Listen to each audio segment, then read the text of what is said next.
Here we have several things. This one is a Mossy Cap Oak or Burr Oak from the east coast of America, one of the great oaks.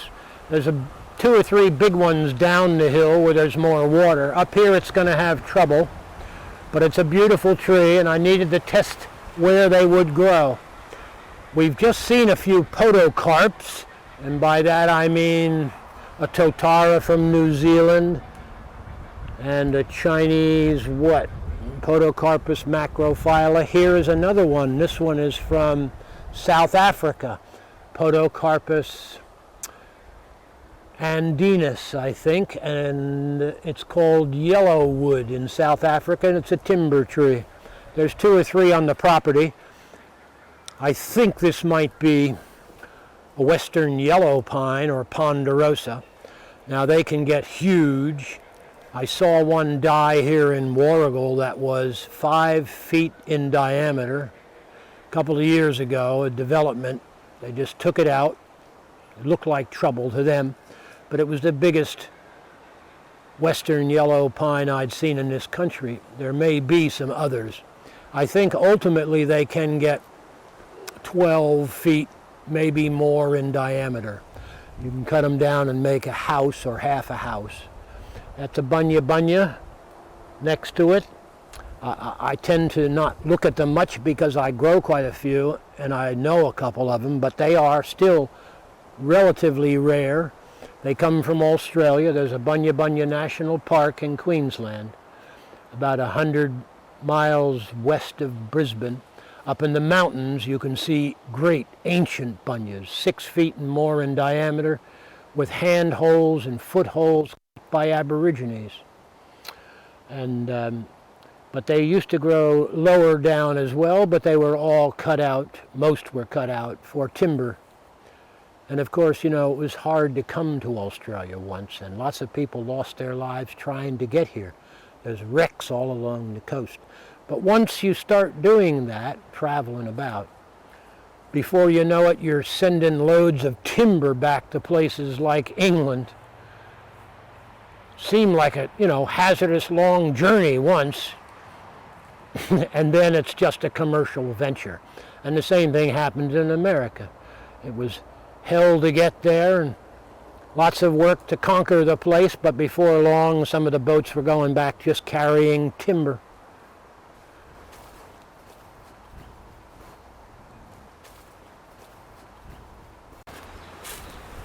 Silver maple. Silver under the leaves a bit, and this is from eastern America, very strong growing, some beautiful colors, mostly yellow, but some pink in it as well in the autumn. This is the first tree I climbed as a child. It has branches that have narrow crotches, so it's rather annoying when you're a child and you're wearing shoes. You'd often get your shoes caught in them. I mean, it's funny what you think of as one tree or another, but it's a very strong tree. Has been tapped for sap. The sap is edible. It's related to the sugar maple, but it's an inferior sap in that it's slightly bitter. Certainly it was eaten by the Native Americans and can be eaten by other people as well. This is a little osmanthus from Southeast Asia. I think it's one of the ones called holly-leaved osmanthus because it has prickly leaves. And this one flowers with small white flowers in the autumn. And those flowers are gathered and they're used to make what is commonly called jasmine tea. It's not made from jasmine flowers, it's made from the flowers of this bush. And many of you have heard of the Chinese star anise. This is not a Chinese star anise at the end of my cane, but a Japanese star anise. The leaves smell of anise, or licorice is what most people think of. Here is a Queensland macadamia, and there is a Chinese quince. And with fruit, but it's young fruit, just up there at the end of my cane.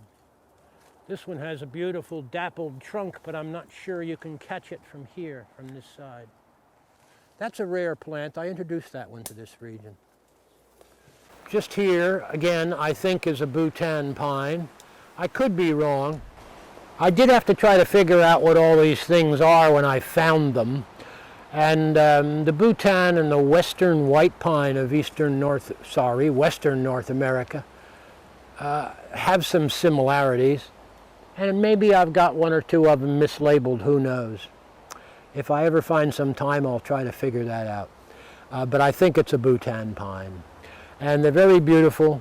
I found a couple in emerald in the Dandenongs, and 2 or 3 of them in the town of Loch in South Gippsland, and propagated them from seed. And I saw one more, I think, Dalesford Botanic Gardens. But you know, if you have an interest in trees and love trees and you go out every season to collect, of course you go back to see some of the ones you've found, and to go back each year and then find that some of them are not there is a bit of a pity, especially since they're rare and beautiful. And many of them die for no good reason. Here just behind me, I don't know what spruce it is. I visit several gardens where you can find some rare spruces. I think there's 50 species of spruce in the world. I've only seen 8 or 10, I think, and I only have, well, less than that. But this one I think is a spruce.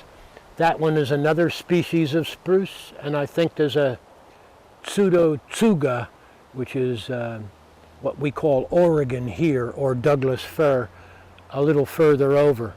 And then tucked in here, I was about to say is a Kettleria, but it's not. It's a Cunninghamii lanceolata from China. And there, if you translate it into English, it's coffin wood.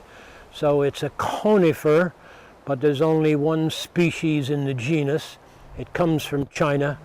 There were big trees. Hopefully there's still more big trees, but it was used often for coffins. It'll be a light scented, soft wood, easy to work, but because of the oils, it probably doesn't break down easily.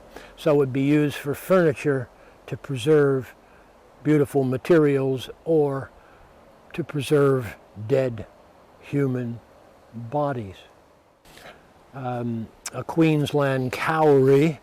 Now this one was once higher than it is now, but was completely broken off down to 6 inches, because I think you can't quite see it where you are, but just behind it is the stump of a tree that blew out in a storm, and I think that was a, can't really tell, but I think it was a pine. We are on a ridge here, a mountain, and on mountaintops often you won't find many trees. It's not easy to grow on a mountaintop. The water runs away, the wind blows from all directions. So here we've planted things thickly, and we don't know what's going to live and what's not. And sometimes they live and sometimes they get blown out as well.